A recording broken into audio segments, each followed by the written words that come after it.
friends, welcome back to my channel. I am reading for Cancerian energy today, and your energy is coming through as really lovely, but I don't know if there's something scaring you or something that is like this dark feeling of something lurking. But yeah, basically, as I've been dialing into your energy for the past few days, you feel really yummy. You feel like, I don't know if maybe you are enjoying being at home, or you've got this urge to kind of make your home this really comforting place. Like, it's almost like the people that you love, the people around you, your family, your friends, your children, the people you care about, your parents, whoever it is, it's like you've got this real urge to make your home feel like a safe space. Like you want to, like maybe you're nesting, maybe some of you are pregnant and nesting, you know, when you kind of like start to clean and tidy and kind of get everything prepared for that new baby. But it's got that kind of feeling of kind of being at home, enjoying being at home, enjoying the little things, sort of like watching the birds in your garden, watching the flowers starting to bloom, the colour come out, kind of like, you know, like decorating as well, sort of, you know, moving trinkets around and making things look nice and special, plumping up cushions, all these kinds of things. And yeah, it just feels like I'm hearing making your home your castle. So that could be something for somebody because of something else that I'm going to be saying. It's like you're the king and queen of your own castle, like of your own kingdom, and your kingdom is your own immediate space. So whether you own your own home or you're renting, or maybe you just have a room in like your parents' house, whatever it is, it's like you're making your space feel like it has all the comforts you need. It feels really yummy. It's like I want to go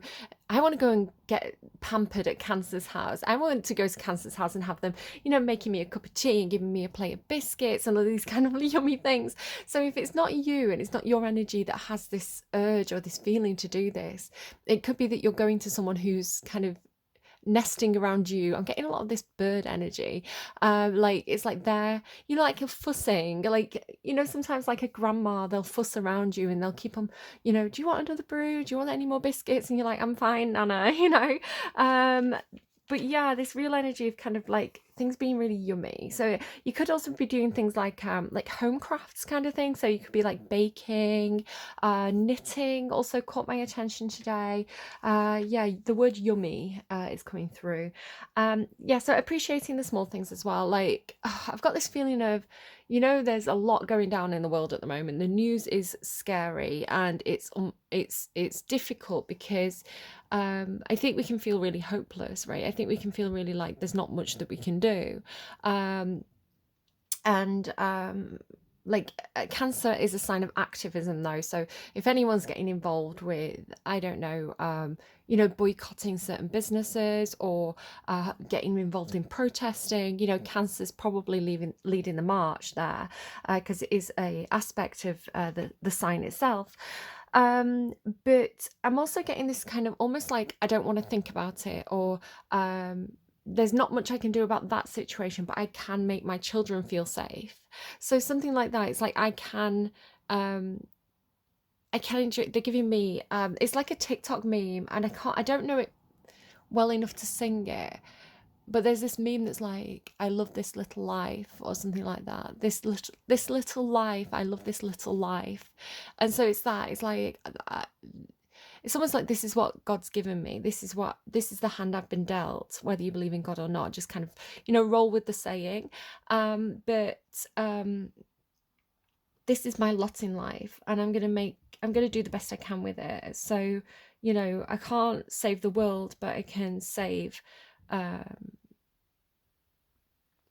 I can make my experience a good one, and I can make the experience of the people that I love a good one.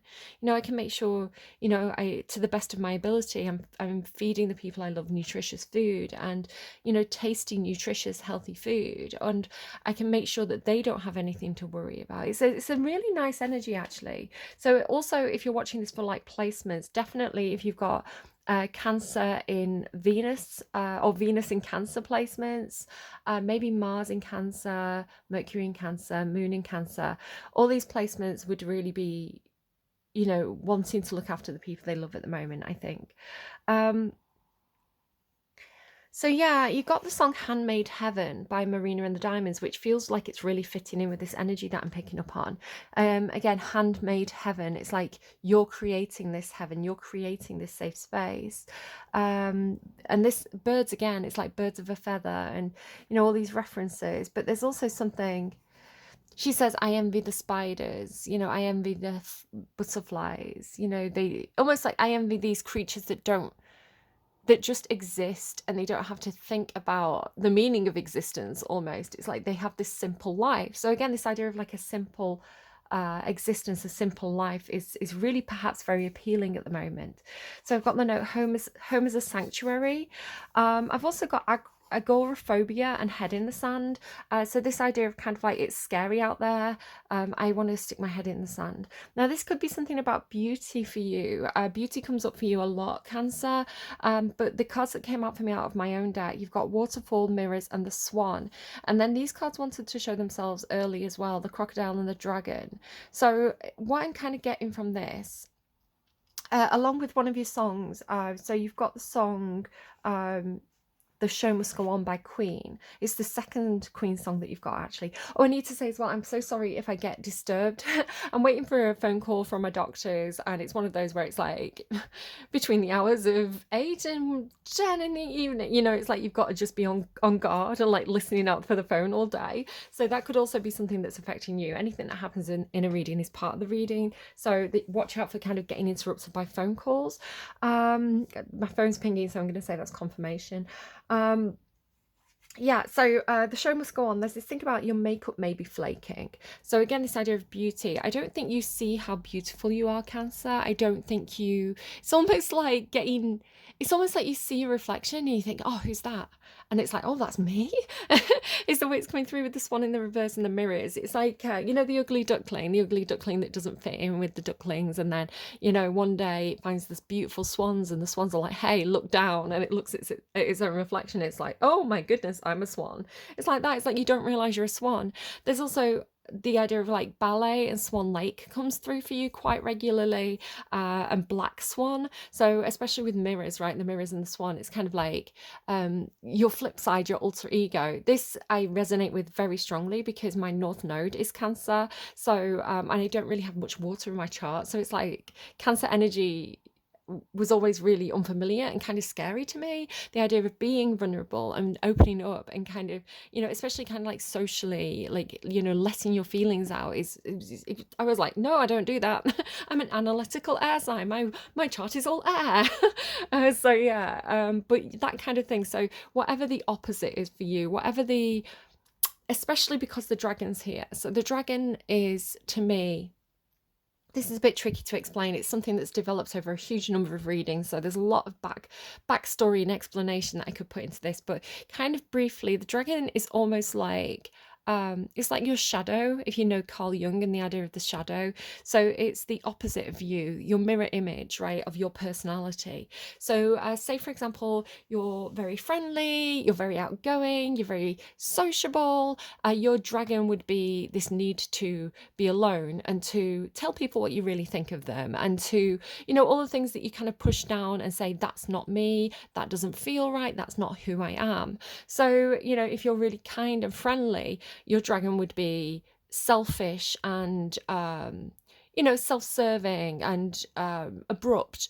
And the opposite side as well, if you're a very abrupt, matter-of-fact, straightforward person, you might have a softer side that you reject or push away or keep bottled up. So it's the opposite basically of how you present to the world, the opposite of your ego, and the ego being your persona, the way that you exist and show up in this world, the face that you put forward, who you identify as, who you think you are.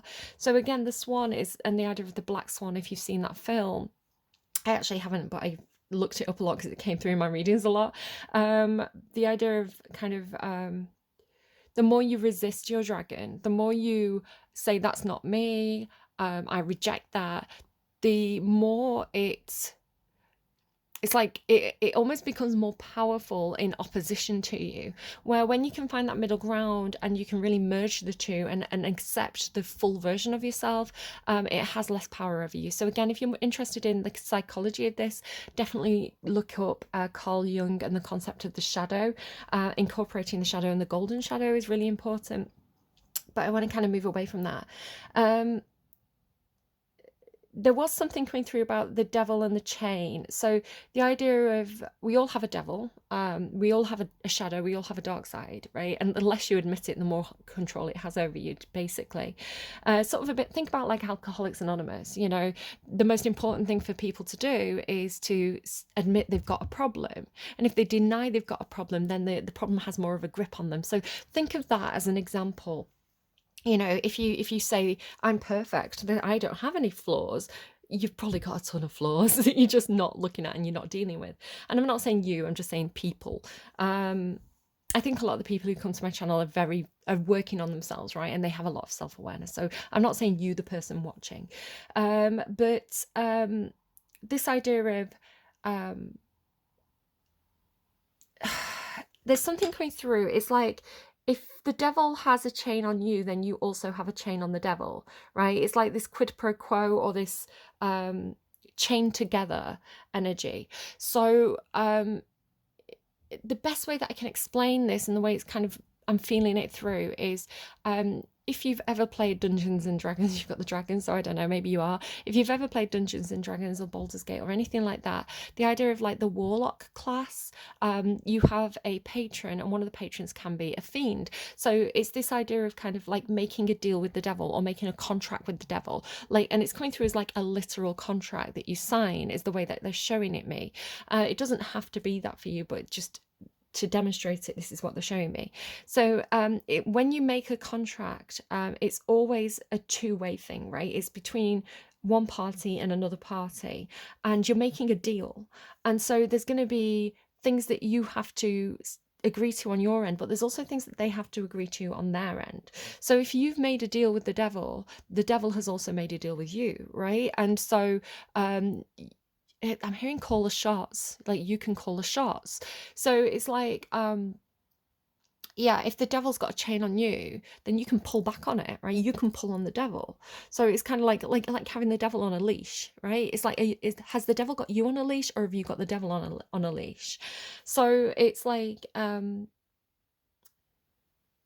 negotiate, basically. It's like what I don't know what this is for you, or who this is for, but it's like, if you find yourself in a situation where you've got yourself into a contract with a devil, it's not a literal devil, right? But it's like, maybe it's a contract that is you're like, this isn't, maybe this is a bit of a bad situation, something like that, I don't know. But it's like, well, call them on it, right? It's like, okay, they want something from you, what do you get out of it? Quid pro quo, Clarice, right? Yeah,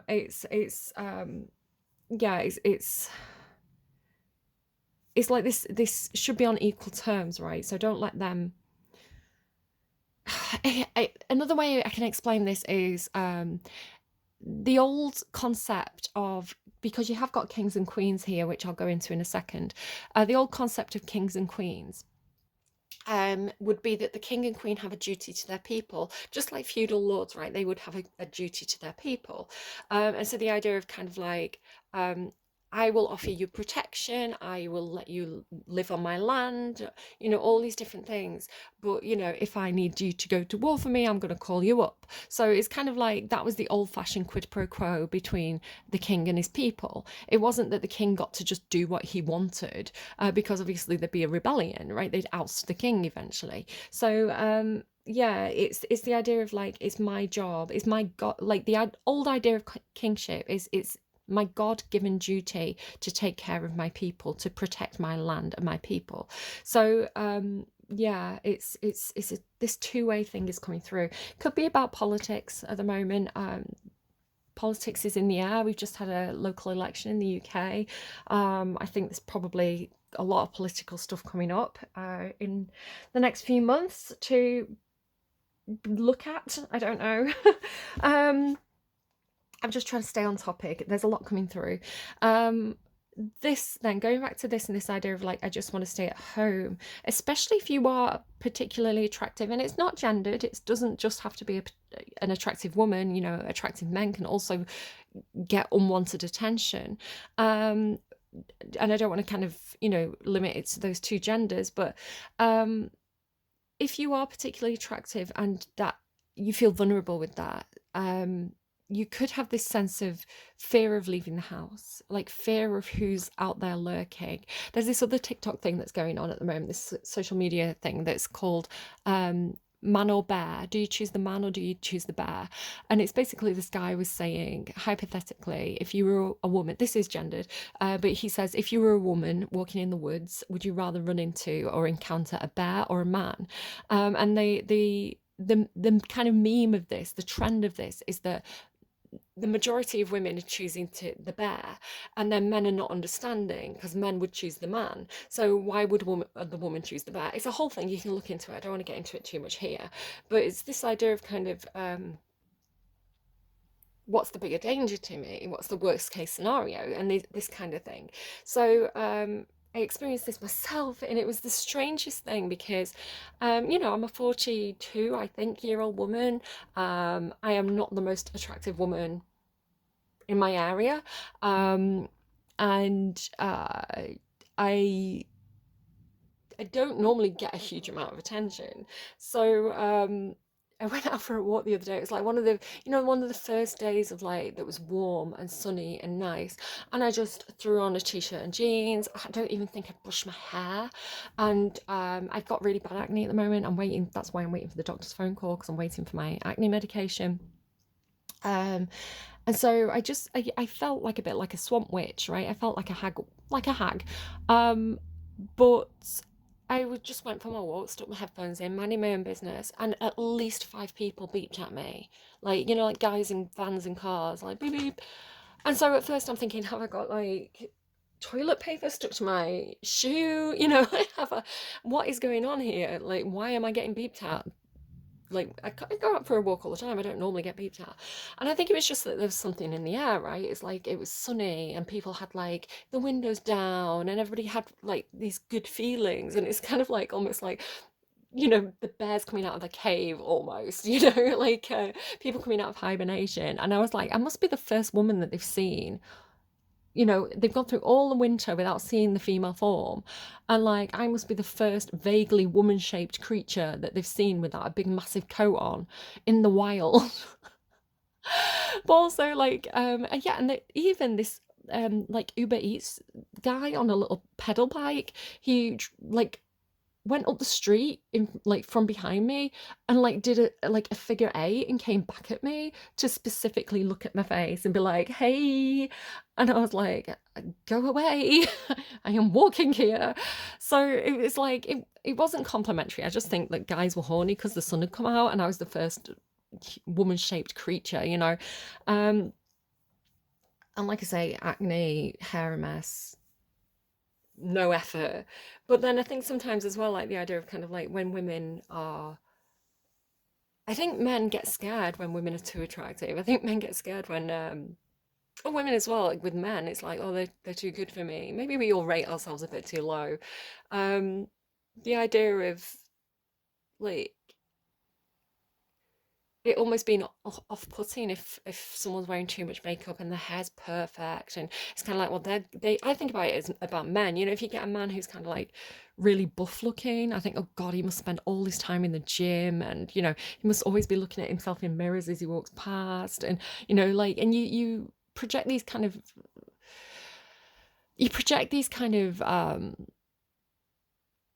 personality traits onto someone based on how they look. It's not always the case. Sometimes someone who's really insecure could be really working on the way that they look because they're insecure. So I don't know. Any of these factors could be coming up for you. I'm also getting this thing.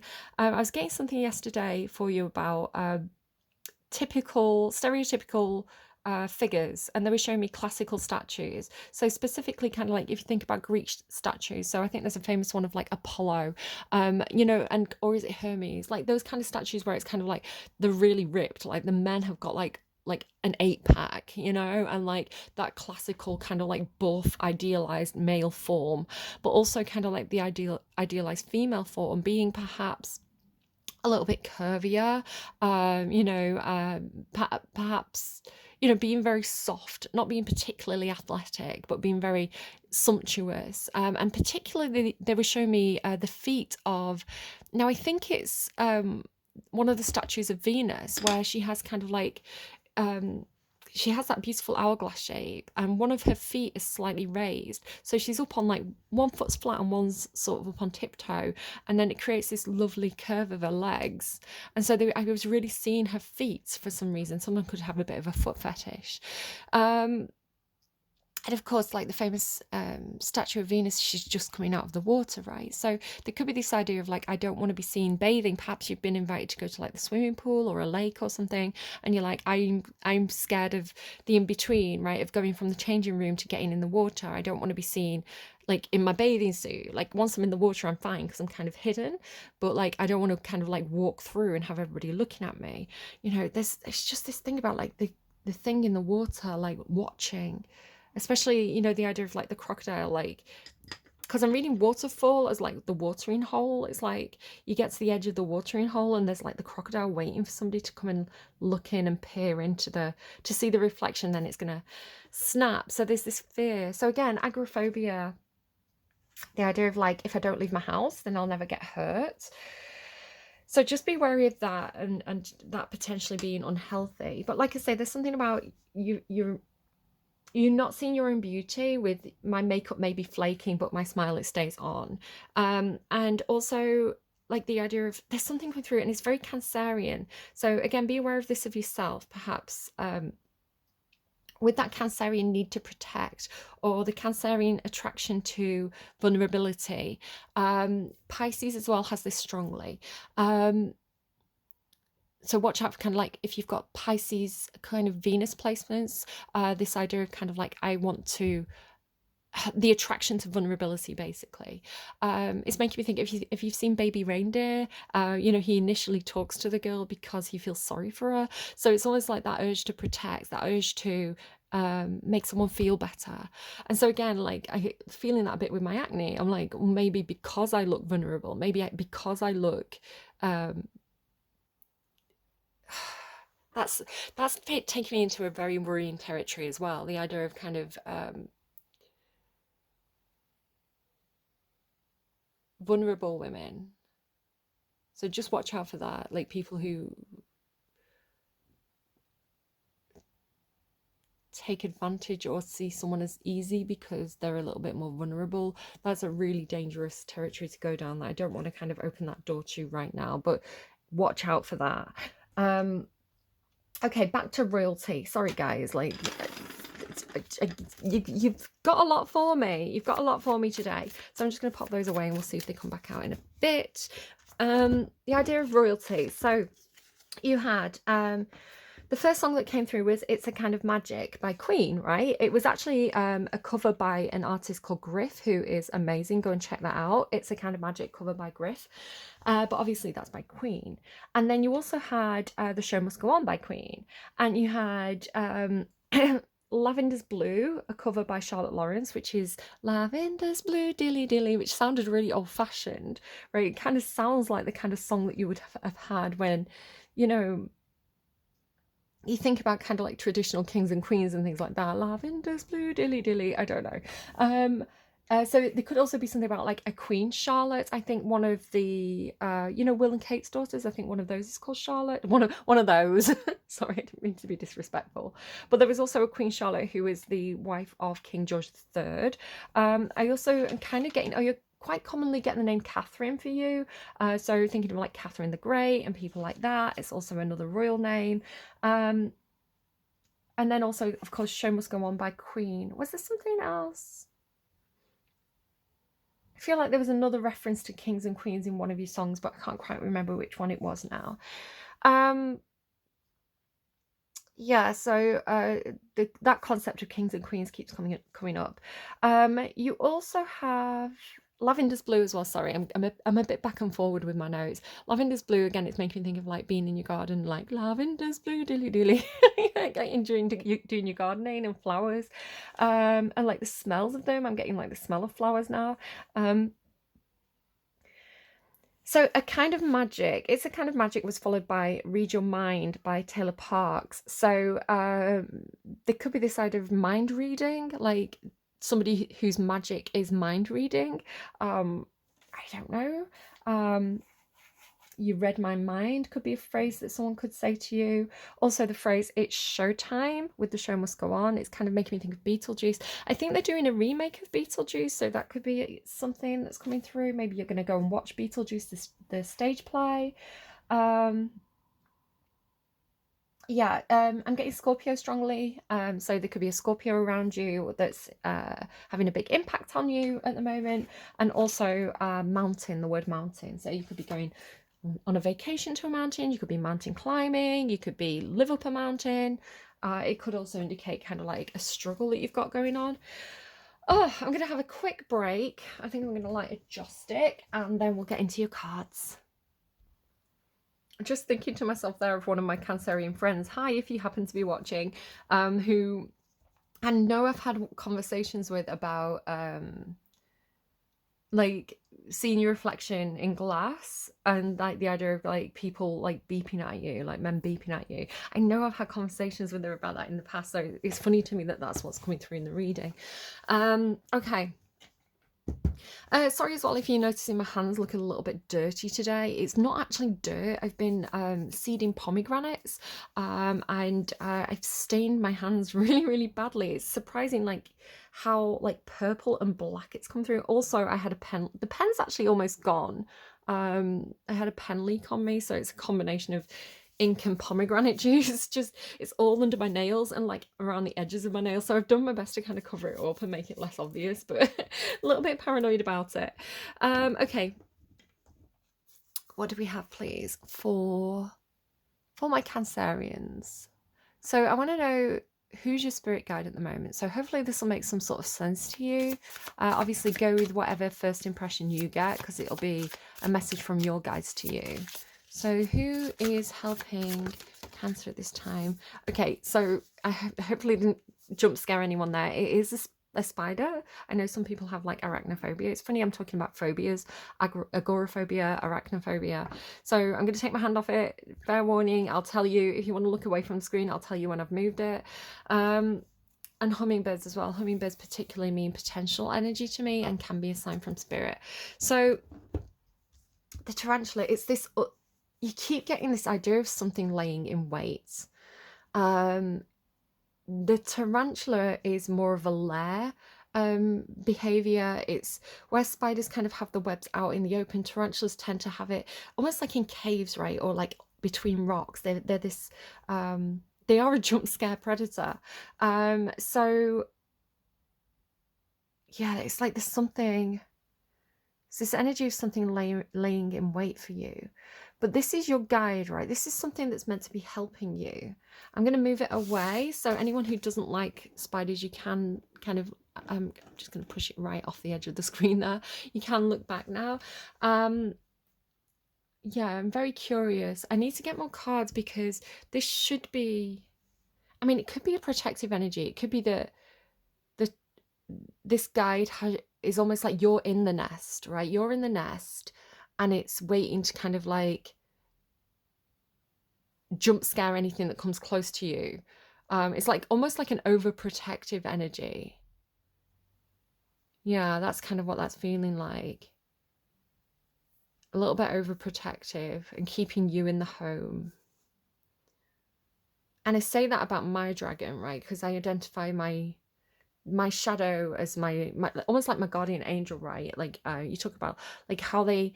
and again, I'm not saying I've got a literal dragon as a guardian angel. That's not what I'm saying at all, because that'd be bonkers, right? But when I meditate and when I connect with my guides, the imagery that I'm shown and the feelings and things like that, one of them has this kind of dragon-like look to them. And I say it's my guardian dragon, right? It's my god. It's the dragon that warns me of danger. It's the dragon that would know how to fight. It's the guardian that scares the bad guys away, um, which of course is a manifestation of my own need for a guardian figure, my own manifestation of my own need for an energy that comforts me. So I am analytical of myself in that way, but please just kind of roll with what I'm saying. And it's funny because I was going to mention it and I didn't mention it. It's the funniest thing. So how I was talking about the mirror and kind of like your alter ego. So I'm playing this computer game at the moment called Baldur's Gate. It's very famous. It's winning a lot of awards. It doesn't matter if you've not heard of it, but it's kind of this fantasy world, right? And you can play as different characters. So I'm going to kind of give you the Cliff Notes version. The first time I played through as a good character, because I think of myself as a good person. I'm the sort of person that when I'm making the choices, I like to make good choices. I like to protect people. I like to, have the best possible outcome and things like that. And so I chose the good route. But it's one of those games that has multiple different choices, multiple different endings. So I was like, I'm going to have to do the dark urge route, right? I'm going to have to do the bad route. And so I made this character, and it was a dragon, right? It was this big kind of black scaly dragon man, because that to me is my shadow, right? So it's like I'm going to play as my opposite. I'm going to play as my own guardian spirit, this kind of like scary dragon.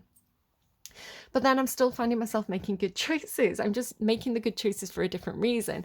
So I'm kind of like, you have companions that you meet. And I was like, well, I could tell this companion to go away, but like, I see the dragon as very intelligent and very strategic. So I'm like, well, strategically, my odds of survival are better if I'm nice to this person and I keep them on side. So I've ended up more or less doing the same route, but for very different reasons, which is like, I'm making friends with you, but it's for an evil reason. I'm keeping you safe, but it's for my own good. It's so silly. So maybe your dark side isn't as different from your light side as you think it is. There could be something like that. Um, yeah, it feels protective. It's like, I'm going to protect my Cancerian. So a little bit more on the energy of Cancer's guardian spirit at the moment. Tell me more. Transformation. Things are changing at a cellular level. Deep healing. So I'm thinking of like cellular transformation. It almost feels like when a caterpillar goes into a chrysalis and transforms into a butterfly, it turns into caterpillar soup. It turns into mush basically and reforms. I'm sort of seeing that inside the shell of the tarantula, because a tarantula has like a husk, right? And they transform on the inside and then they kind of shed the husk. So my makeup may be flaking. Maybe you're getting like a skin peel. It's like the old skin coming off so you can see the new skin underneath. Things are changing at a cellular level. Deep healing. Starseed, what lights you up? And Earth, learning how to be human in the world but not of it. Yeah. So you may identify as a starseed. You may have that feeling of almost like you feel like you are from a different planet. You look at the people around you and you think, I'm so different to you. I don't understand your social rules. I don't know how to fit in. And I think this can happen a lot, if you have any kind of, if you're not neurotypical, you can go into social situations. It's like everybody's got a rule book that you were never given. It's like, I don't know how to navigate these situations. So you could have that kind of feeling. But also I'm kind of feeling like that is your guardian, right? Your guardian spirit is this creature from a different plane. It's this thing that is not from the earth. It's this thing that is like astral or alien, not in a scary way, right? In a way where sort of like, like Venom. I think, yeah, again with this idea of like quid pro quo, like, the movie Venom, it's kind of like a Spider-Man spin-off, I guess. And Venom comes down to Eddie and kind of like they've got that symbiotic relationship, right, where they have an advantage for each other. So maybe this sort of feeling, because starseed and earth, right, it's like it's coming down to,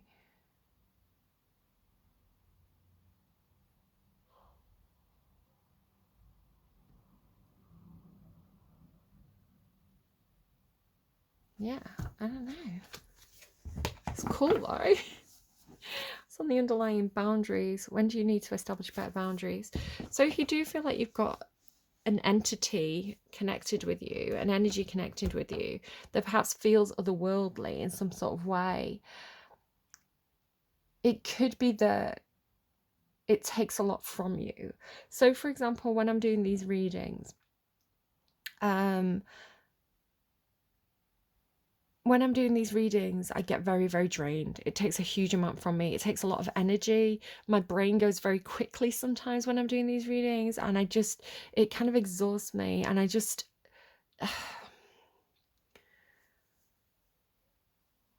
if you feel like you're very connected to something, perhaps very connected to, like spiritually, to other entities, to other, to maybe you're very good, because you've got to think about mind reading, right? The idea of, and it's so funny as well. I was thinking about, so I do play Dungeons and Dragons. I'm a game master. I kind of run sessions for friends, family. So one of the things that I've come up with is this it's like an illness, and you get this illness by being near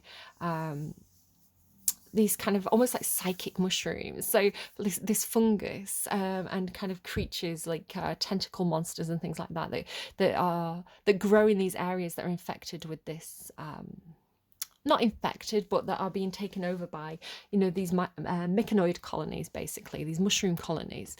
And so if you are touched by these things, so what these tentacles, they kind of like rub up against you and kind of wipe this kind of like gunk on you. And if you've got that gunk on you, you then become infected by this thing called, what have they called it? Mycosia or something like that. I called it. What have I called it? I can't even remember the hyphasia. You get infected by hyphasia. So I've even gone and made my own feet and everything with my own spells, and I get really involved with things. I get a bit too excited and a bit too intense. But basically, you become one with the mushroom network. But it grants you a series of kind of abilities. So it can be a good thing or a bad thing, like anything in the world. But basically, my entire group were touched by these mushroom tentacles, basically, and so they all got hyphasia. And so now, as it's progressed, because you go through these flu-like symptoms, and eventually it progresses to having like a one mind, right? Being able to literally read the thoughts of anyone else who has this specific strain of hyphasia. So hyphasia is a made-up word. It's from the word hyphae, which is related to the mushroom networks. Anyway, so I think I'm clever. And so, yeah, it's like all my characters now have the ability to constantly be able to read each other's mind and see what each other is seeing, within a certain range. But not only them, anyone else. So there's a group of miners who are out kind of that way, who have also all been infected. So as they're walking around, they can pick up on all the other people who are part of this colony, basically. And it's involuntary, and there is a cure. It's like whether people want to cure it or they want to keep the powers is going to be up to them. But yeah, so it's like that. It's like you can read the mind of the rest of the colony, but sometimes that can be overwhelming, right? Sometimes that can be intrusive. Sometimes you want your thoughts to be your own. So where do you put up the boundaries? Where do you say it's okay to read my mind today but not tomorrow? And this doesn't have to be like a magic thing, right? This could just be knowing somebody well enough to be able to know what they're thinking, to know how they're going to react to something, to know what they want. It's the sort of thing of like meeting someone who can just feel that you've had a bad day, and so you come home and they've cooked your favorite meal, and it's like, how did you know? And or they've ordered takeout, and you're like, how did you know I was craving that burger? Yeah, I don't know, but it's kind of like sometimes you just want privacy, perhaps.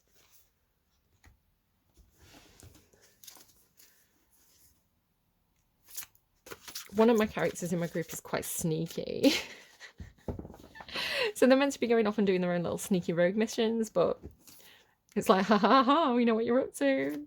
Yeah, no privacy. Okay. They're helping you to blossom. Yeah, you it's like you're blossoming from the inside first. There's something happening internally for you, and spirit is helping you with this, and it is blooming. It is it could be a skill, a talent of yours. It doesn't have to be beauty. There's something blossom. It could just be love, right? There's something blossoming within you. It's funny, actually. I was seeing flowers opening when I was meditating on your energy, and didn't mention it because there's just so much. Let's go to your spread. So we're going to do thoughts, action space, past, present, future, and this is your energy. Past emotions for Cancer. Do you want me to use the other deck? No, we're good. Okay, it's a bit unclear about which deck they wanted me to use for you and which one for external factors. You could have been grieving. You could have felt a sense of loss or being left out. It could be a little bit like They're Giving Me Come Out and Play by Billie Eilish, which I think was in, I want to say it was in Gemini's reading. Let me see if I made a note of it. I don't see it. I can't remember if it was Gemini or Taurus, maybe. Somebody had come out and play. I feel like you could have been not invited to something or left out of something or feeling that way.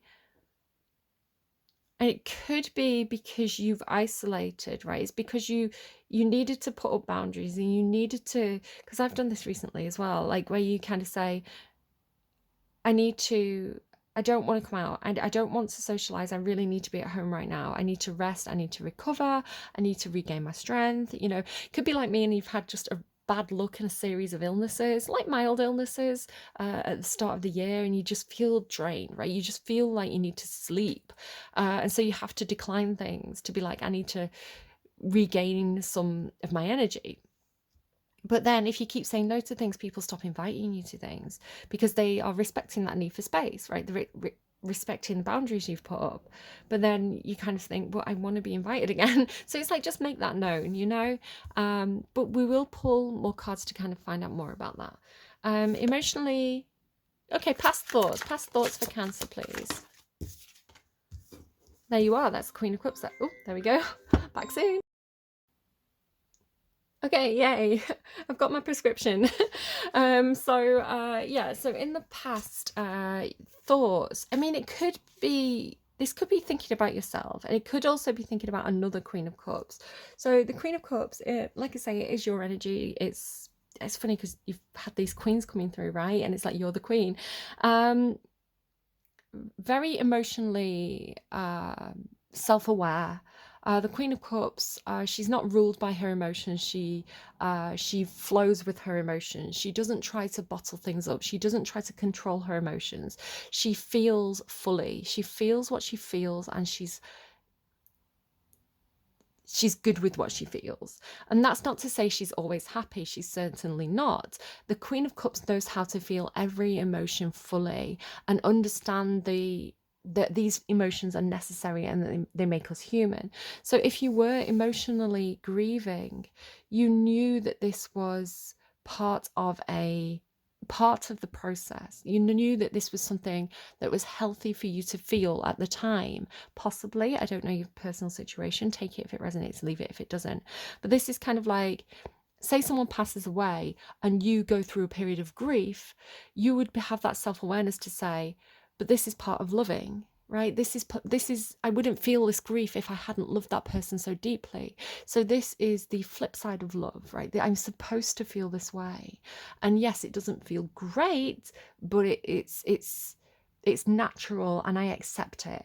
So very, very healthy. And also this is showing me the logical side of processing emotions. This isn't just feeling in a wild, crazy way. This is the self-awareness and the analytical skills to see yourself in third person and to see your emotions in third person and say, okay, let's let's look at this intelligently, right? This is and it can even be things as well, like, for example, I have a really wibbly menstrual cycle. My mood goes up and down, right? And so I have this day every month where I think everybody hates me and I get really paranoid. And I'm like, oh my God, everybody's talking about me.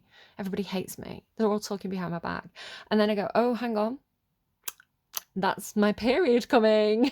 That's evil anti-flow telling me everybody hates me. And it's like, as soon as that clicks, right? As soon as I have that intellectual awareness of, oh, hey, your hormones are doing crazy shit that are making you feel a certain way, I can take a step back and I can breathe a sigh of relief and be like, okay, maybe it's not that everybody hates me. Maybe I just need to go back to bed for a day, you know? So this is good. This is really showing me a very, very healthy, a healthy emotional person. Emotions in a good way. And what was your action space up to in the past? You were taking things really slowly, one step at a time. So whatever you've been through, this is really healthy. This is really, really good. And you were moving on. Yeah. Whatever it was, whatever you were grieving, whatever you were feeling the loss of, you were moving forward. You were aware that your life was changing, and you needed to keep moving forward. Leaving the more emotional choppy waters behind and moving into a place where it was smooth sailing. And you know, that was going to take time. That was going to be a slow process. You had a plan, you were enacting the plan. Yeah, really very, very good and very clear to me, Cancer, about what was happening there. Yeah, you were doing that looks to me like you were doing everything right. I couldn't give you better advice than what you did, basically. So emotionally, whoa, whoa, the star card. You heal, baby. You are healing. You are probably showing other people how to heal. You are lighting the way. You have hope. I want to say that you are a shining light for others as well. Like, you know how to do this. You know how to help other people who are going through what you've been through. The star card after, oh my God, I have full body goosebumps.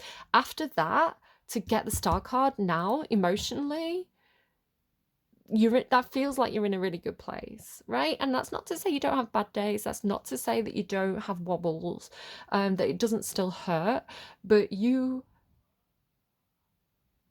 I feel like you have perspective. That is such a strong card to come in your emotional space after that. That is so good. I'm stopping the reading. We're going home. I don't want to read anymore. So in your thoughts then now, what's going on with your thoughts? Oh, babies, children, success. That is the Six of Cups can be nostalgia and things of the past. You know, the Queen of Cups here is looking back, and you've definitely moved on from something, and you were definitely grieving something from the past, right? So this idea of like looking back at the past, the kind of looking back at the past with this nostalgia, a little bit rosy-eyed, a little bit rosy glasses there. You might be only looking at the good things, right? But you've seen some success. You could have successful children, or you're wanting to have some success in relation to children. Perhaps you want to have children. There's a celebration, there's a feeling of being celebrated because of your history, because of the past, because there's this nostalgia of what has happened that needs to be celebrated now in some sort of way. They feel like you are being recognized, because the star card, I mean, it's in your emotions and this is in your thoughts, but they could be an idea of being seen, right? Being recognized, being witnessed after this recovery process. And your action space, please. Still kind of healing. You've definitely shown as, I do wonder if someone's been a bit bedridden, either through anxiety, again, this idea of like agoraphobia, or it's like almost like windows barred, right? It's kind of like, because you have been through something, and so it could be that you've emotionally recovered from something, but you're still feeling very physically drained or mentally drained.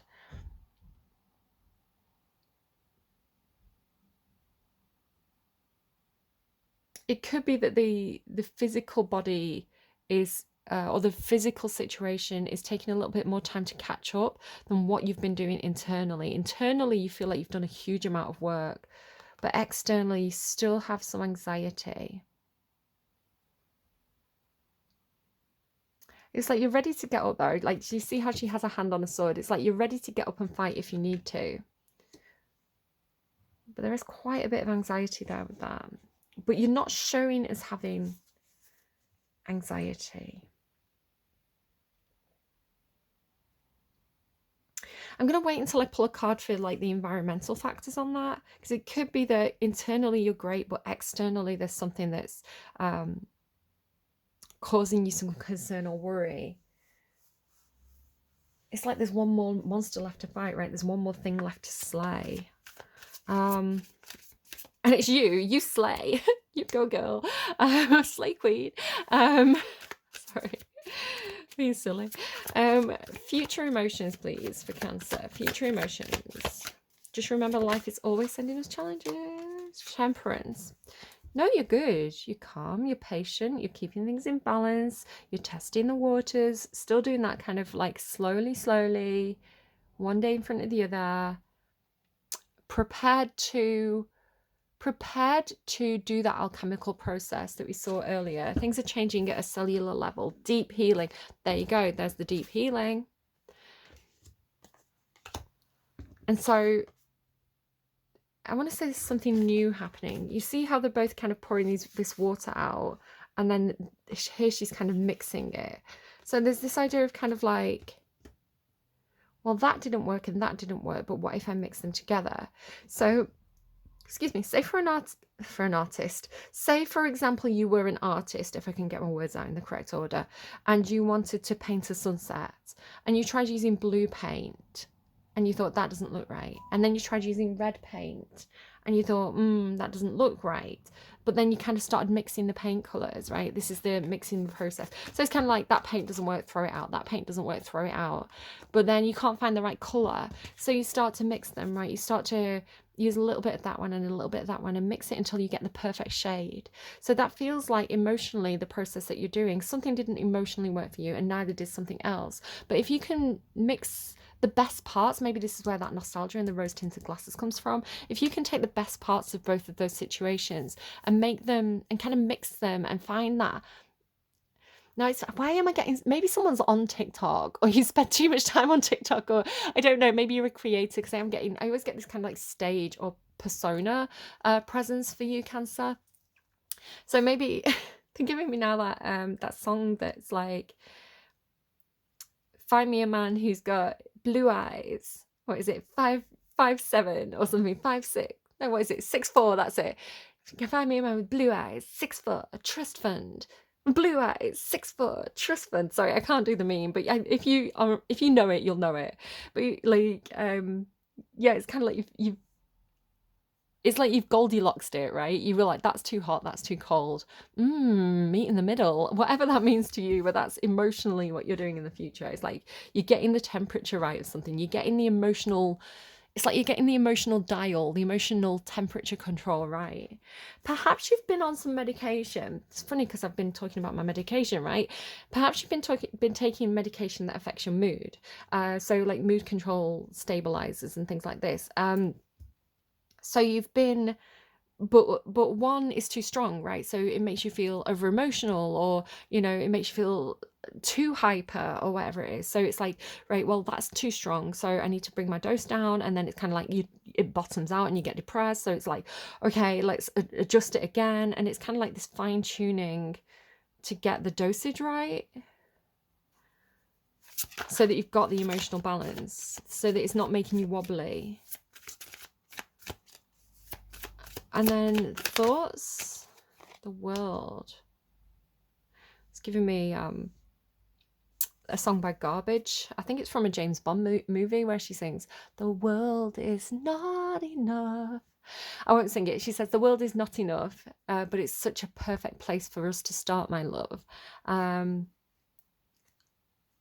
Maybe you're thinking about traveling the world. Maybe you are thinking about doing something on the internet, starting up your own TikTok channel, perhaps. The world card can indicate the internet. I'm hearing creation. like world creation, which you can do. Like, it makes me think of computer games because, for example, The Sims 3, there was a tool that I used to use called Creator World, where you could make your own worlds for The Sims. And I used to use one of the Tomb Raider games came with a level editor, and I used to create Tomb Raider levels. So, creating your own world, perhaps you do work in something like that where, and again, you had Handmade Heaven, right? Handmade Heaven, world creation. So yeah, you feel like you're creating your own world somehow, or your own, again, it could just be your own environment, right? So picking and choosing who you allow through the door, right? This is my domain, this is my kingdom, this is my house. I get to choose who's allowed in and who's not allowed in. So if that means you've got certain relatives who, they always upset your emotional balance, you could say to them, don't come around to the house, make up a reason. I will meet you out for coffee, or, don't come around to the house. I'm decorating. Don't come around to the house. I want to get out and go for a walk, whatever reason you want to give, maybe have a couple of reasons prepared, so that it makes sense. But yeah, you don't have to let someone in. Oh, I hate those people as well. People who just turn up at your door, like unannounced, and you're like, dude, I'm busy. I can't stand it. I'm like, make an appointment. I'm like the doctors, make an appointment 3 weeks in advance. But I don't have siblings or anything like that, so my need for privacy is really high. Like, it creeps me out. Like, people who just kind of let themselves in and out. I'm like, no. So even if you have a situation like that, say for example you live in a house with your family, maybe it's like your kids always have people around, like your partner's very social, even if you just you're like, my office, if you've got an office, like not all of us are lucky enough to have that many rooms, or if you just like, my bedroom is off limits, that is my sanctuary, that is my personal space, get a lock on the door, right? It's like, that's my room, nobody else gets to go in there. Maybe you've got your own bathroom, like a little ensuite, I don't know, I'm not that posh. My toilet is hooked up to the hot water system for some reason. I had a plumber around to fix the toilet, and he was like, just so you know, your toilet draws from the hot water tap. I was like, can you fix it? He was like, not today. So now every time I flush the toilet, the radiators come on. Oh, my house. Okay, anyway. Ugh, comedy house. Where are you heading in your action space? You're defending yourself for some reason.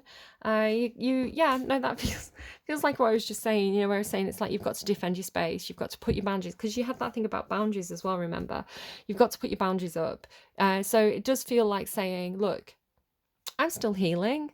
This is what I'm allowing at the moment, and this is what I'm not prepared for. So even if that's just saying to your friends, I can't go to every event, I can't go to every birthday party, I can't go out drinking every day, it's not healthy for me. And if you're my friends, you'll understand that, right? You'll understand my need for space, you'll understand my need for to decline some of those social offers.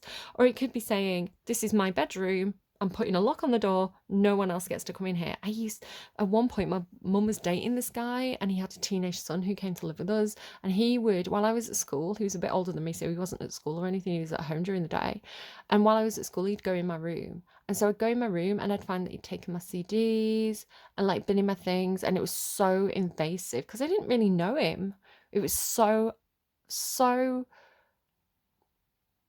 it made me feel really unsafe, so I had to get a lock on my bedroom door, which, right. Thanks, Mum, for putting me in that situation. Loved it. You have to stand up for yourself, and you have to put those boundaries up, which I see you doing, so that's good. You're following the advice. Oh, look, Ace of Cups on the bottom. Love to see it. The right people will come into your life at the right time.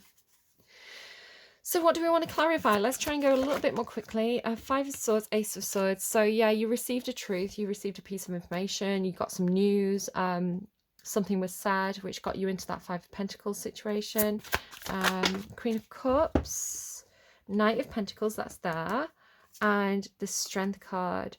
So I want to say it's like you saw how someone else did it. You saw how someone else or someone was helping you. I want to say there could be somebody who is helping you to like make a list of the steps that you needed to take to get free, because the strength card is normally somebody helping, right? It's normally like a woman helping a lion get a prick out of its paw. So it's like, I want to say this person who is perhaps very practical, could be a Virgo, gave you confidence and helped you to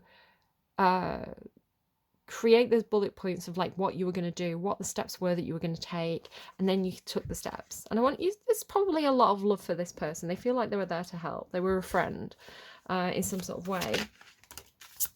Six of Cups. So there's the Six of Cups here. There's the children again. It could be that you want to have children. And so this person was like, right, this could have been like a doctor or something, you know, like, okay, so you want to have children. These are the steps you need to take. It could be that you maybe wanted to adopt children, and this would have been the person saying, okay, well, if you want to adopt children, you know, you need to make your home safe. You need to have this, you need to have that. If you want to work with children, it's like, okay, you need your, what is it, DRB? I've had one of these checks because I used to work in a school. I can't remember the acronym of it, like DRB check, something like that. It's like to check that you're a good person, that you've not got a criminal record, like, you know, that you're a safe person to work around children. So it's kind of like, these are the steps you need to take in order to accomplish this goal. Again, this thing about looking at the past, like the past, because it feels, is this what you were moving on from or more moving towards? It can be both, but that's what was affecting this moving forward process, this step-by-step moving on process, was this Six of Cups, which is also here.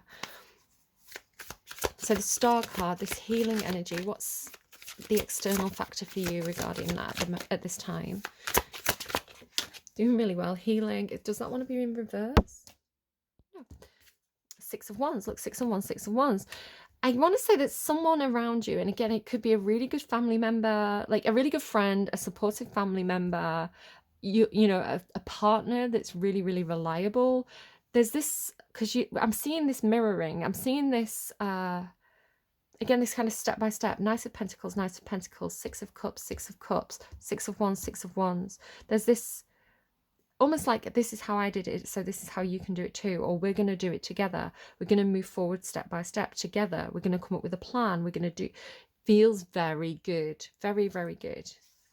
And Six of Wands is success. So I want to say there is this feeling of like shared accomplishment or shared recognition, recognizing each other's successes. Again, you could be in some kind of support group, like I mentioned, kind of like AA, you know, like people have like a mentor, they have a, you know, someone they can contact when they need to contact someone. I'm not saying that's necessarily you, but it's just the example that I can think of.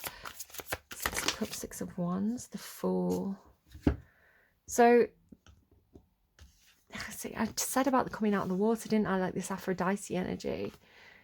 So with this success, whoever this person is or this fact is outside of you,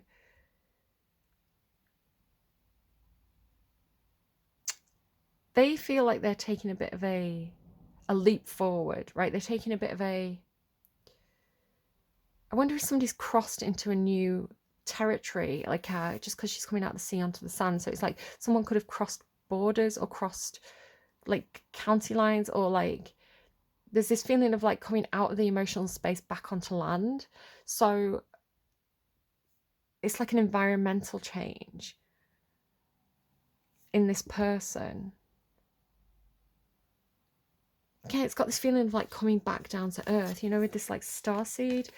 It's almost like you've been waiting for this friend to show up. So again, it's maybe someone's coming for a visit. It's like you've been waiting for this friend to show up, and it's like they land in the water and then they come out of the water is the way I'm seeing it, which, you know, I don't know how that'd work, but maybe someone's like, I don't know, like, you know, when people jump out of planes, but why would you land in the water? I don't know. How strange.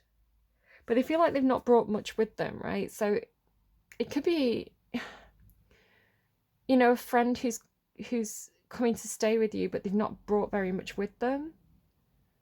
Also making me think of like, you know, like refugees and things, like they've come from a bad situation and now they're coming into this new place, but they've not got much not got many resources, perhaps they've had to leave a lot behind, but it seems very happy, it seems very joyous. I wonder if it's like a friend who's leaving a bad relationship.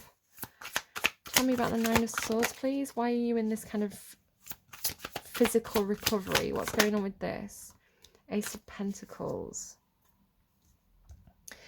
There could be something that's on the table for you. It could be some kind of like job offer or financial support or something, but I do wonder if you've got a lot of anxiety over it, a lot of worry over what this is.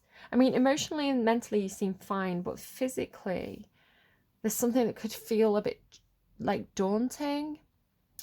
I wonder if this is the sort of thing of like when you've been through something and you've got that equilibrium, which you definitely have in the future here, you maintain that equilibrium. It could be that an opportunity comes up and you think, I know that that's going to exhaust me. You know, if I take that job and I'm working all those additional hours or I'm putting in all that physical energy, I think it's going to upset my equilibrium. So it could be, you know, sometimes if someone's had a really bad spin of mental health or they've had something really awful happen that they've had to emotionally deal with, perhaps you've had some time off work, you know, to rest, to recover, to just spend that time letting those emotions wash over you and play through. So then it's kind of like, do you want to come and work full time? And you're like, oh, but I found this equilibrium, I found this peace, I found this place where I feel like I'm good. And so if I commit to that, it might be too soon. I might not be physically, like literally physically ready for it. Because I think, well, I want to say when there's a lot of stuff going on internally, when you're stressed, when your emotions are everywhere, it takes a physical toll. You know, for example, my acne, like when I'm stressed, my acne flares up, right? It's a physical manifestation of the internal stress. So it feels a bit like that. Like I don't know if it's the right time for that. It looks like a good offer. So Temperance, maintaining your equilibrium. What's the external factor in the future? A lot. Page of Pentacles. So I want to say, maybe it's like a child. Maybe like you've got a child who's starting a new job or taking on a new opportunity. Because it goes to the Page of Pentacles, Six of Pentacles, King of Pentacles.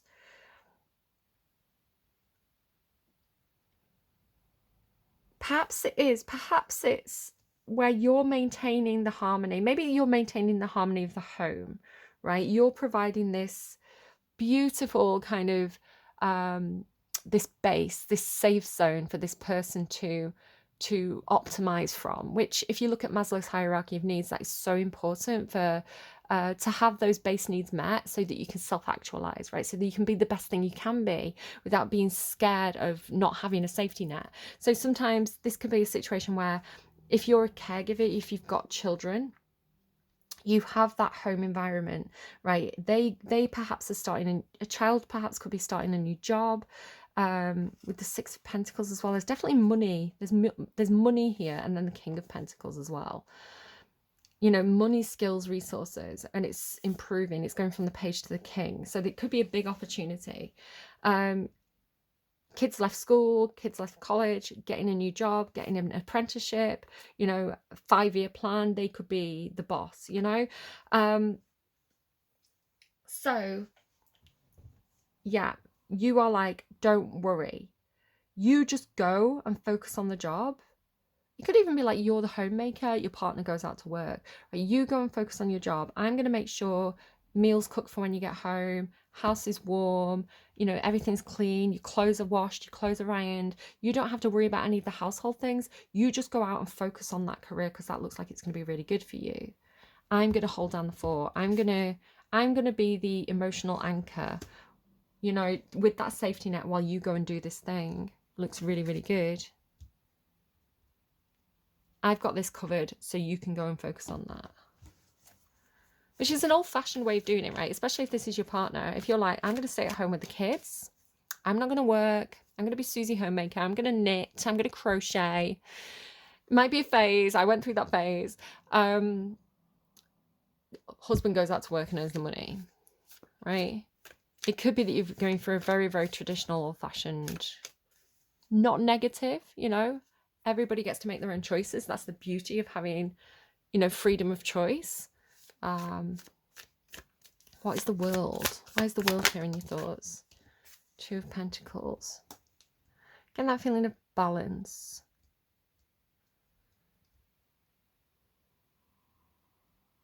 This is on that person's end. This person does feel like they're juggling something. Let's get one more card on that. Yeah, with the Temperance card as well. There is a juggling of something here. A juggling of finances, a juggling of emotions, a juggling of time, a juggling of attention. So it might be that somebody's giving to two places. It doesn't mean it's necessarily bad, right? Like it can be like home and work. You know, I can only give you so much time and attention because work is very demanding at this moment. But you seem to be balancing it out. You seem to be leveling out whatever this is. Again, it can be like dividing up the resources, which is the meaning of the Six of Pentacles here. You know, we make sure that the workload is balanced. We make sure that all the bills are paid. Everybody has, you know, their own spending money. You know, okay, so you're at home, you're not earning money, but I'm going to pay you a stipend to, you know, cover like the groceries, you know, however that works for you. But it just seemed to be this constant process of keeping the boat afloat, which is normal, right? That happens in healthy relationships. It's not unhealthy, but you are having to defend yourself somehow here. What's this about?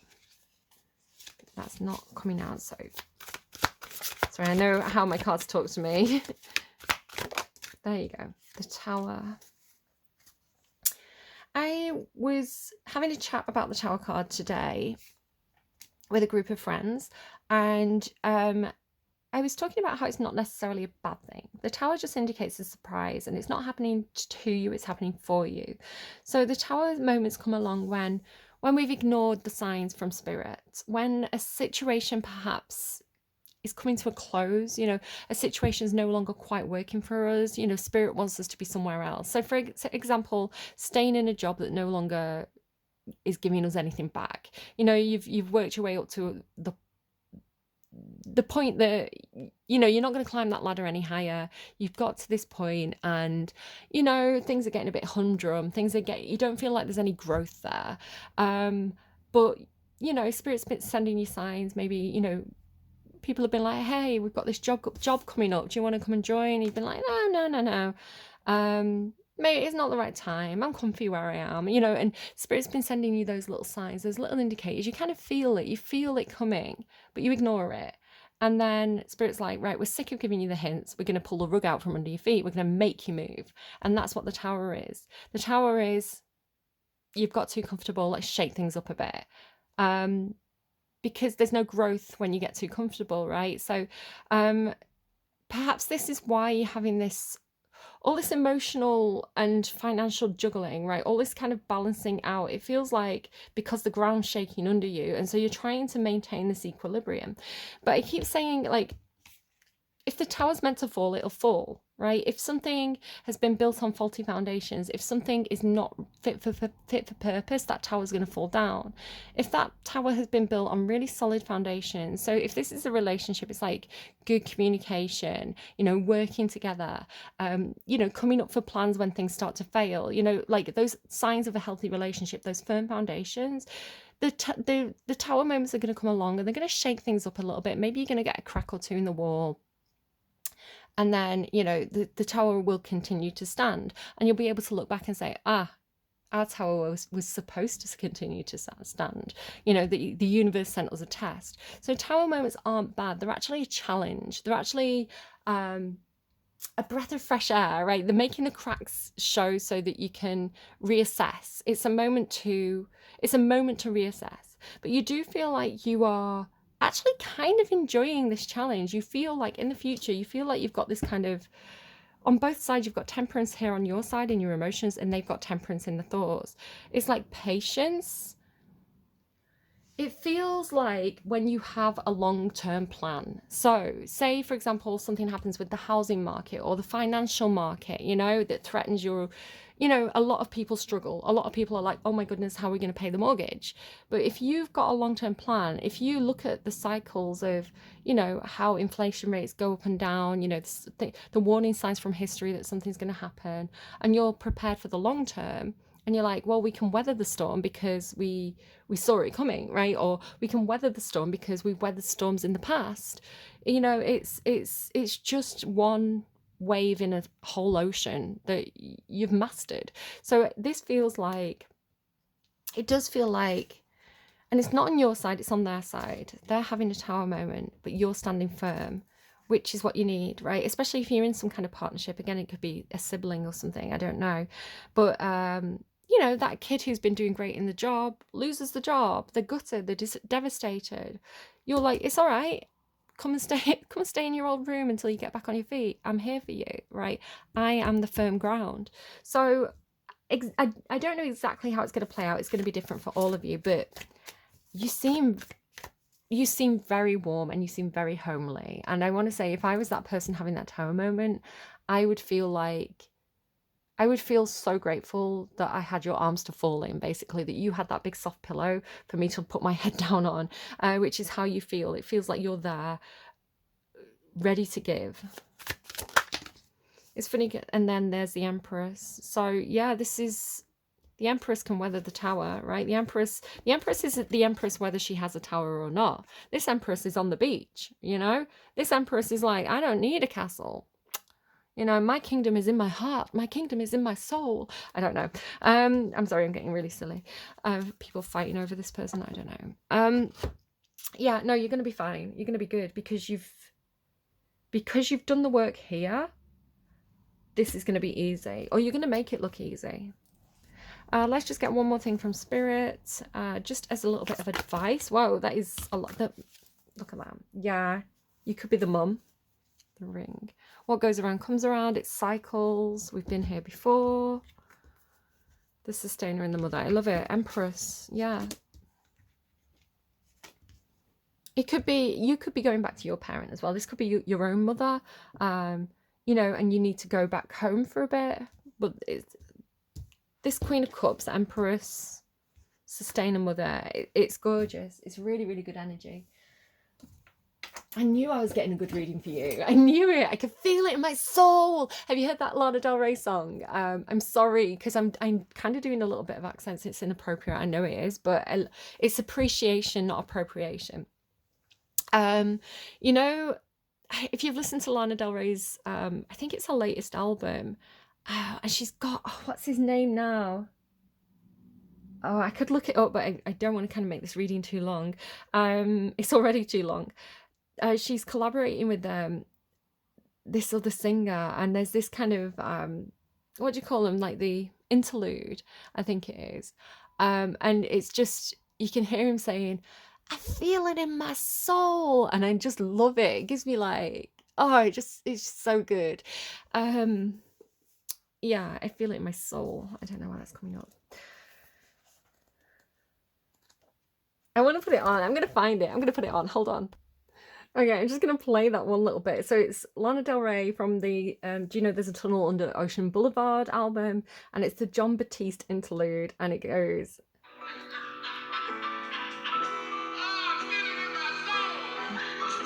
I love it. I love it so much. And they say America doesn't have accents. I don't know. I think that's the best American accent. Okay, so that kind of old blues accent. What am I looking at here? Right, so I'm trying to read the sustainer to you. I get so easily distracted. I'm so sorry. Thank you so much for sticking with me when I'm all over the place. I appreciate you all. I keep on opening to the river. I don't know if that's significant. I keep on like adding an extra X there. Right, the sustainer. The peacemaker, the upholder, the preserver. The sustainer is the second archetype in the trio of existence. It works behind the scenes, tending to the tasks of life. They cultivate gardens. Didn't I say that with that Lavender song by Charlotte Lawrence? They cultivate gardens, pay bills, keep the meals warm, and the mouths sweetly fed. I'm telling you, I knew it. I knew it from the beginning. I could feel it in my soul, Cancer. The sustainer is at peace in the process of life, knowing there is no start or finish to humble yet meaningful tasks. I wish I was a sustainer. I am not a sustainer. It's a skill I don't have, so I really appreciate it when I see it in others. They have a natural inclination to nourish others, to achieve, to preserve Earth's resources, to consider environmental impact, or see their role in the divine cycle of life. It's common for the sustainers to become overworked, leading, that's what I'm saying down here, leading to resentment. Their tasks aren't glamorous, and therefore the sustainer rarely receives the credit or attention. You could have Virgo placements. This gives me Virgo very, very strongly. Cancer and Virgo energy both share this kind of nature. The sustainer longs to hold things in place so badly, especially relationships, that they resist necessary change. Take time with this archetype. It is within us all and needs our love. So when light, abundant, generous, supportive, reliable. When dark, overworked, resentful, trapped and tired. Feels very, very Virgo. If you know Virgos and Virgo energy, yes. Go deeper. Lakshmi, Vishnu and Demeter. I know because I'm very close with two people who have Virgo and Cancer placements, and they look after me. They look after me. And I'm so thankful that they exist. Take note of the differences between maintaining and sustaining. Which action describes your life more accurately? Contemplate what truly sustains you. Make a list. Notice how simple yet powerful those things are and spend some time tending them. I think there's something about me. Again, I was talking about this when I was talking about, like, you know, going for a walk and being having my acne and having the self-confidence issues there. You know, there's some people with certain placements where it brings out, when you see someone like that, when you see someone who's confidence is affected, or, you know, they're going, they need to be shown care, they need to be shown love, right? It brings it out of people. So the sustainer needs the person to care for. Like, the sustainer is motivated. This is why it's like Mars placements as well, Virgo and Cancerian Mars placements. They need someone to look after. It's part of who they are. It's part of their default setting, that they need someone to love, and they need someone to nurture, and they need someone to fawn over, right? It's part of their nature that needs expression. And so I think there's something about me where I attract specifically Virgos. My best friend in high school was a Virgo. I ended up living in a house with 3 Virgos, and I think there's something about me being a little bit hopeless with all my Gemini, Sagittarius, air sign placements, where I'm just like, haha, creative mess. Where, like, I get adopted by Virgos wherever I go, I click with a Virgo and they take me under their wing, and I'm like, thanks. Thanks for helping me survive. Yeah, like, excuse me, sorry guys. That was so funny because it was a Virgo. It's like I'd spoke about Virgos too much and summoned one. Sorry, and they were checking in on me. That is so funny. Okay, so maybe you need to find, because I was talking about the Virgos here, wasn't I? I don't know where the Scorpio is. No sign of the Scorpio apart from the Tower. But the Knight of Pentacles over here feels like maybe you've got a good Virgo friend who or I don't know, family member, partner. It feels like somebody who is also a sustainer, but where you're an emotional sustainer, they're a practical sustainer, and then it balances out. It works really well and complements, I hope, if I'm reading that accurately. And it's so funny as well. So at the beginning of the reading, I was talking about feathering your nest, right? And nesting. And then you've got this nest on the mother card. And I mentioned this to the Virgo. And they said, oh, my dad's a Cancer. And do you remember when they were talking about their home being like, they wanted their home to be a nest? And I was like, oh my goodness. Okay. So the mother. The Great Mother, the Feminine, the Source. And we did end with the Empress. We begin our astral story with the mother's love. Through her sensual, fertile, and life-giving energy, all creation takes form. So again, for some of you, it is something to do with your own children, or trying to have children, or working with children, like being a teacher, you know, is a kind of mother. And again, the mother energy is not only something that women can do, right? Men can nurture. Men can, if you identify as male or any other gender, and you want to see yourself in that role of the mother, right? The sustainer, the mother, the nurturer, and all those typical qualities that we would associate with mother figures, you can take those as well. They are part of you, right? They are learned behaviors. They are they come from an emotional place. It's not completely the realm of female bodies only, just to kind of put that out there. It's an energy that we can all adopt and show in our lives. It's so funny as well, because I was really seeing this thing about sensual, fertile, and life-giving energy. There is something, I have to say, there is something about stereotypical roles coming through in your reading, and I don't know what that means to you or how you want to interpret that. But like, I was seeing those statues of kind of like the Greek gods with those, hard muscular bodies, and the female depiction of goddesses who were soft and curvy. I don't know if there's something about that coming through to you, and I'm not gonna tell people what to think. I've got my own thoughts, but the celebration of things that are typically masculine and typically feminine is okay, as long as it doesn't have a detriment to other things. So I don't know, whatever you want to do with that. Regardless of our birth story, each of our hearts beat for the first time in the warm womb of the mother, where she offered resources from her body for the building of our own. Yet her tale is not so simple, as the mother, especially on the earthly plane, and you have that thing about being earth, right? A star seed being earth. Do you remember that over here? And like the Empress, and like, look at how gorgeous that is. Maybe somebody is transgender, maybe they see themselves as more feminine, and they want that feminine body. I don't know. Contains both light and dark aspects of the feminine. With the best of intentions, the mother wraps her loving arms around her creations. This is so Cancerian. Like, you literally have like a Virgo card and a Cancerian card there. Like, that is Virgo and Cancer in a nutshell. Because this is the dark side of Cancerian energy, that when it becomes the smother, the mother wraps her loving arms around her creations and begins to grip what she means to set free. The mother both nurtures and prohibits growth. She gives, yet she clings. She creates, yet she restricts. And amid this complex energy, the mother holds the key to the eternal challenge of love, right? The love meaning that we want to grip and keep close and protect, but love also meaning that we need to give freedom, so that creature that we've raised and nurtured can flourish. So it's like finding the balance, finding the right line. And it's scary as a mother, and I'm a bit of a helicopter parent. It's scary to make that leash a little bit longer, right? And to give your kids a little bit more freedom while still maintaining the appropriate amount of supervision or parental guidance. Teenagers are an especially tricky age, because I mean, I can go into the psychology of it. The sense of awareness of awareness of danger, and their ability to assess risks and even judge speed and distance, crossing the road. All these things are still developing.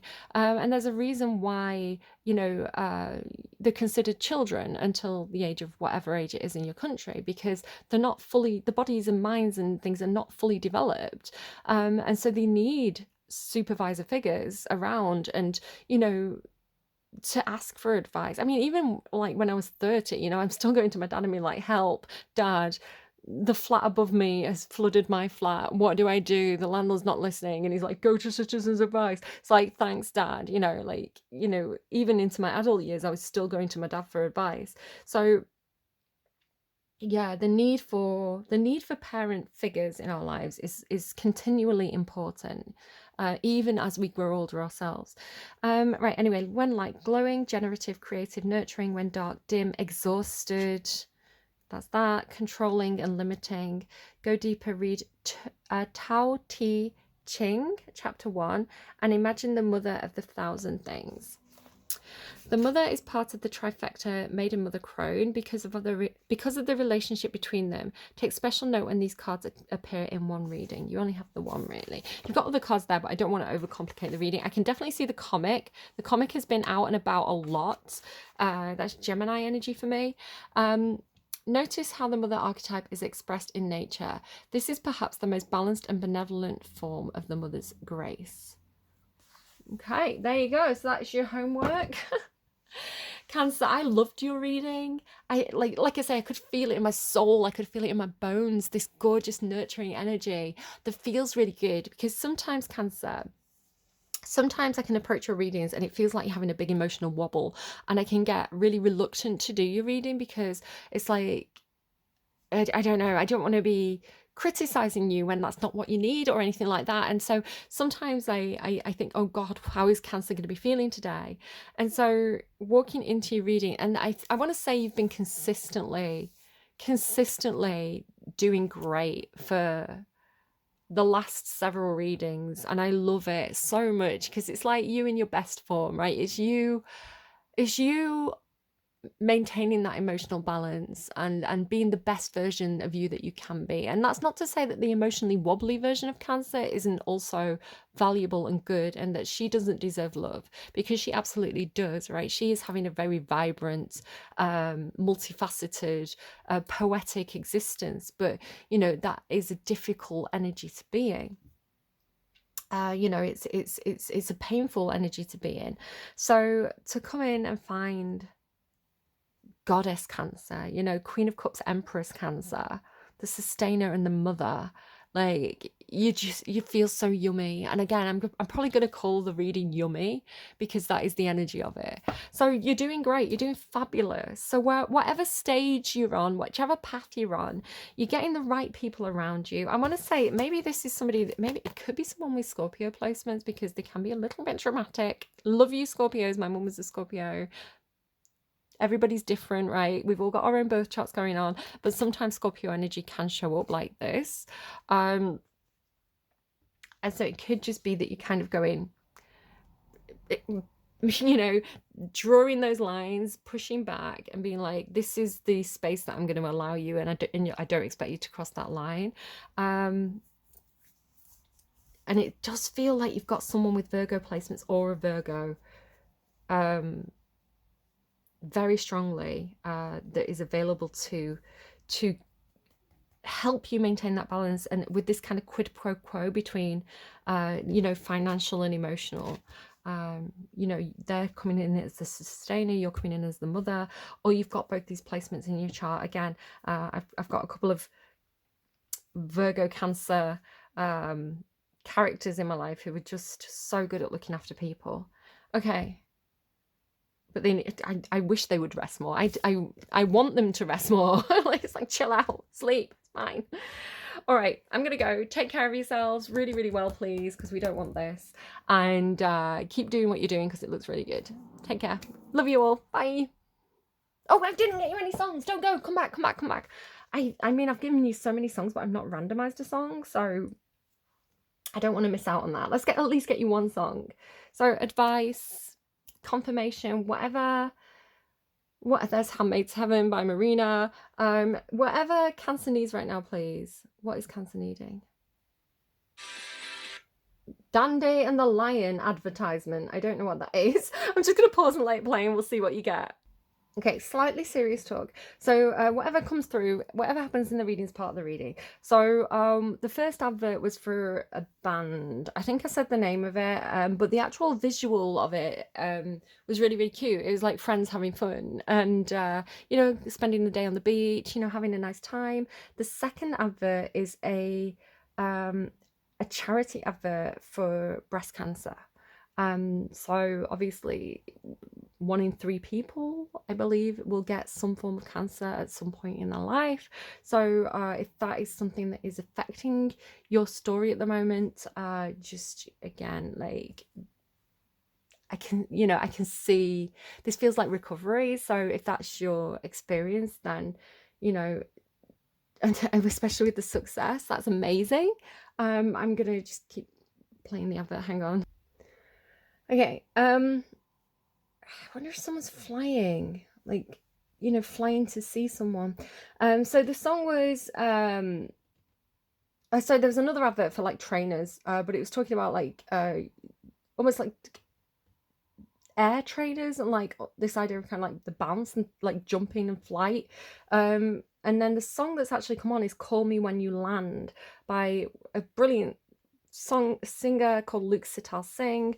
I love his songs, makes me cry, and the Old Sea Brigade. So yeah, what am I waiting for? Am I waiting for a sign that I'm brave enough to follow? Can I just fail hard enough to bail out? I'm in my Wednesday suit. I'm so sick of this commute. Are they always speaking to me? Only advertisers know me. Maybe somebody works in advertising. Maybe I'm just falling away, counting down the days, trying to make a better mistake. Call you when I land. Don't think about the distance. Do you understand? Not everything is missing. We're going to figure it out. Call me when you can. Don't think about the future. Maybe lend a hand. Because failure is a feature. I love that line. We're going to figure it out. Failure is a feature we're going to figure out, which could be this tower. I'm in Belvedere. You said the air was crystal clear. I get attached to my surroundings, Cancer, like they know everything about me. Maybe I'm just falling away, counting down the days, trying to make a better mistake. Or maybe I'm just falling apart. How did we get so far? Trying to make a better escape. And then it kind of repeats. So yeah, this call me when you land, like watching out for them landing is something.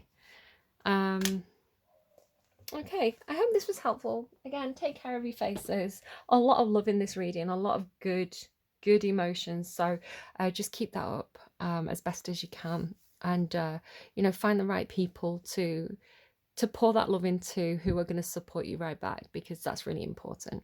All right, take care, and I will see you again soon. Bye, friends.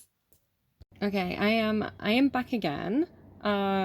Because, and you can see I'm still cleaning up the cards, and I didn't know this, and it's 11:11, the timestamp on it as well. I didn't know this when I was doing the reading. It's only now when I've started to clean up the cards that I have this notification, and you can even see like the same song is on, Call Me When You Land. Yes, the Cancer reading, I was saying the names Catherine and Charlotte, and her daughter's called Charlotte. I even mentioned Princess Charlotte. Sorry, I was trying to open TikTok. I had to move it away and close my phone down quick. Yeah, so tarot's real, guys. What can I say? I hope she has a. I hope, like everyone who is going through those things, that it's easy on the family, and that they have the support they need, and that that they recover. And yeah, I don't know what to say. That's it. Bye, guys.